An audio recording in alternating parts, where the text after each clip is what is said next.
খবরের দিকে শুভেন্দু অধিকারীকে কটাক্ষ দিলীপ ঘোষের। দিলীপ ঘোষ দল থেকে জানিয়েছে তার অনেক বেশি ফেরত দিয়েছে। দিলীপ ঘোষ কোনোদিনও পার্টি থেকে পদ চায়নি। দীঘায় প্রাতঃভ্রমণে মন্তব্য করেছেন দিলীপ ঘোষ। কি বলেছেন দিলীপ ঘোষ শুনুন।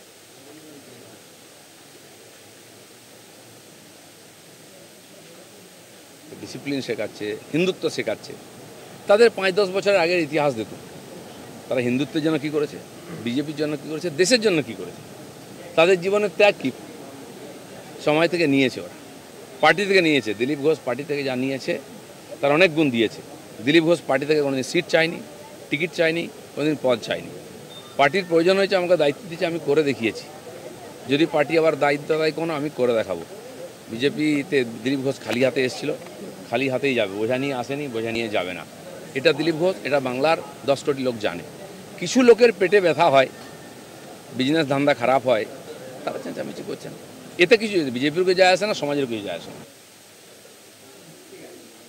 দিলীপ ঘোষের এই মন্তব্যের পরিপ্রেক্ষিতে কংগ্রেস মুখপাত্র সৌম্য আইচ রায় কি জানিয়েছেন শুনুন।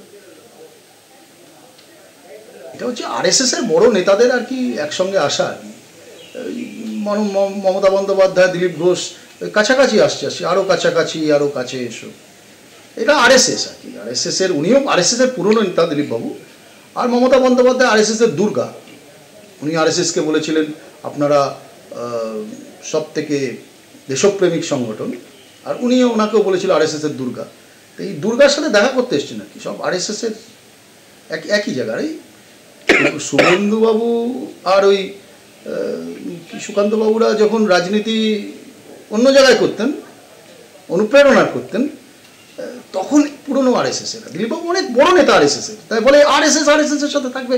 একটাই তো মানে কোম্পানি, দুটো আলাদা আলাদা প্রোডাক্ট। এখন এক জায়গায় মার্কেটিং হবে। যা আপনারা দেখতেন এতদিন, আমরা যেগুলো পেছনে বলতাম, আমরা পরিষ্কার বলতাম যে সবটাই এক, আপনারা বিশ্বাস করতেন না, মানতেন না, বাংলার মানুষ জানতো না। দেখতে পাচ্ছেন পরিষ্কার।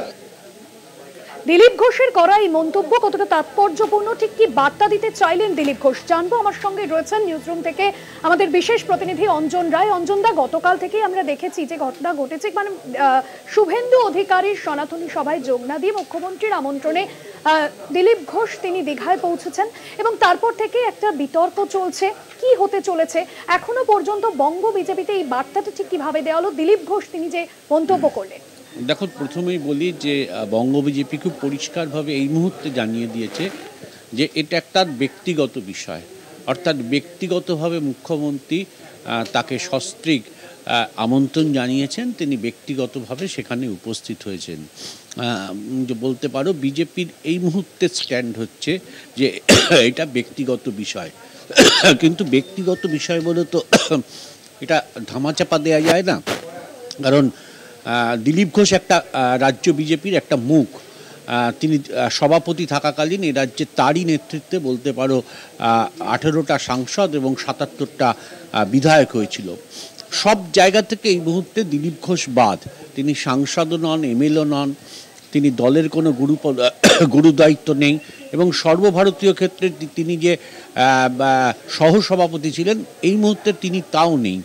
ফলে কোনো জায়গা থেকে অনুমোদন নেওয়ারও তার দরকার পড়েনি মমতা ব্যানার্জির আমন্ত্রণে সাড়া দিয়ে দীঘায় জগন্নাথ মন্দিরের উদ্বোধনী অনুষ্ঠানে যাওয়া। কিন্তু দিলীপ ঘোষকে নিয়ে যে ধরনের কটাক্ষ সোশ্যাল মিডিয়ায় ছড়িয়ে পড়ছে, যেভাবে কর্মীরা ক্ষোভ দেখাচ্ছে, এইটাকেও কিন্তু রাজ্য বিজেপির নেতৃত্ব মাথায় রাখছেন। কারণ দিলীপ ঘোষকে অনেকে পছন্দ করেন, অনেকে দিলীপ ঘোষকে চান যে নতুন করে দিলীপ ঘোষ সভাপতি হোক। এখন বিজেপি কেন ব্যবস্থা নিতে পারছে না? প্রথম কথা, সামনে আর 10 মাস পর বিধানসভা ইলেকশন। দিলীপ ঘোষকে যদি সাসপেন্ড করে বা বহিষ্কার করে, সেক্ষেত্রে কিন্তু একা দিলীপ ঘোষ নয়, তার সঙ্গে যারা আছেন, যে সমর্থকরা আছেন, তারাও কিন্তু চলে যাবেন। ফলে এই মুহূর্তে বিজেপিতে জেলা সভাপতি বা মণ্ডল সভাপতি এমন অনেকে আছেন যারা দিলীপ ঘোষের অত্যন্ত ঘনিষ্ঠ। সেই পরিস্থিতিতে যদি দিলীপ ঘোষ চলে যান, তাহলে দল যদি তাকে সাসপেন্ড করে, তাহলে সেক্ষেত্রে যে পরিস্থিতির সৃষ্টি হবে সেইটা বিধানসভা নির্বাচনের আগে রাজ্য বিজেপি কতটা সামাল দিতে পারবে তাই নিয়ে কিন্তু দল ভাবছে। ফলে এই জায়গায় দাঁড়িয়ে রাজ্য বিজেপি মনে করছে যে এইটা দিলীপ ঘোষের ব্যক্তিগত বিষয়, এই ঘটনাটাকে নিয়ে তারা পছন্দ করছেন না, ঠিকই দিলীপ ঘোষ যা বলেছেন বা করেছেন, কিন্তু তার ব্যক্তিগত বিষয়, অর্থাৎ শাস্তির বা তাকে দল থেকে বার করে দেওয়ার ভাবনা চিন্তা এই মুহূর্তে বিজেপির নেই। দ্বিতীয় বিষয় হচ্ছে দিলীপ ঘোষ যদি নিজে চলে যায় সেটা আলাদা ব্যাপার, সেক্ষেত্রে দলের কিছু করার নেই, তিনি স্বেচ্ছায় দল ছাড়লেন, ছেড়ে অন্য দলে যোগ দিলেন।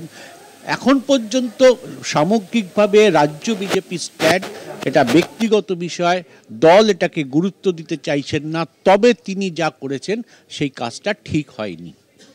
অঞ্জন, আপনি যেটা বলেন এবং সেই জায়গা থেকে দিলীপ ঘোষ তিনি যদি দল পরিবর্তনের সিদ্ধান্তের পথেও হাঁটেন পরবর্তীতে, সেক্ষেত্রে 26-এর বিধানসভা নির্বাচন আছে, তার আগে দলের মুখ বলা যেতে পারে দিলীপ ঘোষ, তিনি যদি প্রচারে না থাকেন বিজেপির কাছে এটা একটা বড় ক্ষতি হবে। যা লস হবার এই মুহূর্তে লস হয়ে গেছে।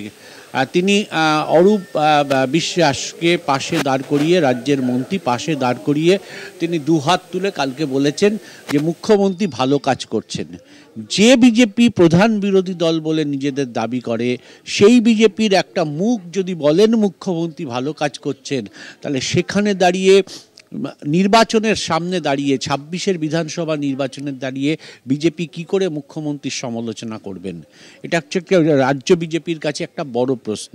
দ্বিতীয় প্রশ্ন হচ্ছে যে সত্যিই তো এই জগন্নাথ মন্দিরের সরকারি খরচে তৈরি হয়েছে, এখানটাই বিজেপি বিরোধ করেছিল যে সরকারি খরচে কোনো মন্দির তৈরি হতে পারে না। সেই জায়গায় দাঁড়িয়ে ভালো কাজ করেছে এই বক্তব্যটা দিলীপ ঘোষের মতন ব্যক্তির কাছ থেকে বলার পরে স্বাভাবিকভাবে এই জগন্নাথ মন্দির সম্পর্কে কি স্ট্যান্ড হবে বিজেপির, সেটা নিয়েও ধোঁয়াশা রয়েছে। ফলে একটা চাপে রয়েছে রাজ্য বিজেপি, দিলীপ ঘোষ যে ঘটনাটা ঘটিয়েছেন। কিন্তু দিলীপ ঘোষ নিজের বলছেন যে তিনি খুব পরিষ্কার, একটা বিতর্ক সবসময় দিলীপ ঘোষকে ঘিরে রাখে, তিনি চান সবসময় প্রচারের আলোয় থাকতেন এবং দল তাকে বিয়ে করতে বারণ করেছিল। তারপর এমন পরিস্থিতি সৃষ্টি হলো যে গোটা দল তার বিয়ের সময় তার বাড়িতে গিয়ে উপস্থিত হলেন।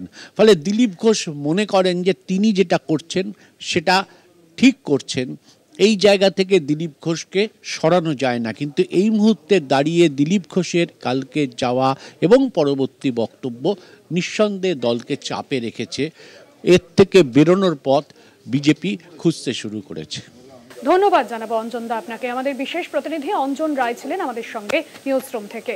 এবং যে বিষয় আমরা দেখলাম যে গতকালই দিলীপ ঘোষ তিনি মুখ্যমন্ত্রী মমতা বন্দ্যোপাধ্যায়ের আমন্ত্রণে দীঘায় জগন্নাথ মন্দির উদ্বোধনের অনুষ্ঠানে সস্ত্রীক গিয়েছিলেন এবং যেখানে আমরা দেখেছিলাম যে জগন্নাথ মন্দির উদ্বোধনের পাল্টা কর্মসূচি ছিল শুভেন্দু অধিকারীর সনাতনী সভা, যে সভা ছিল কাঁথিতে, এবং সেই সভায় যোগদান না করেই দিলীপ ঘোষ তিনি মুখ্যমন্ত্রীর আমন্ত্রণে পৌঁছন দীঘায়। আর তারপর থেকেই যে বিতর্ক চলছে, তবে এখন পর্যন্ত বঙ্গ বিজেপিতে কোনো রকম কোনো পদক্ষেপের সিদ্ধান্ত নেওয়া হয়নি।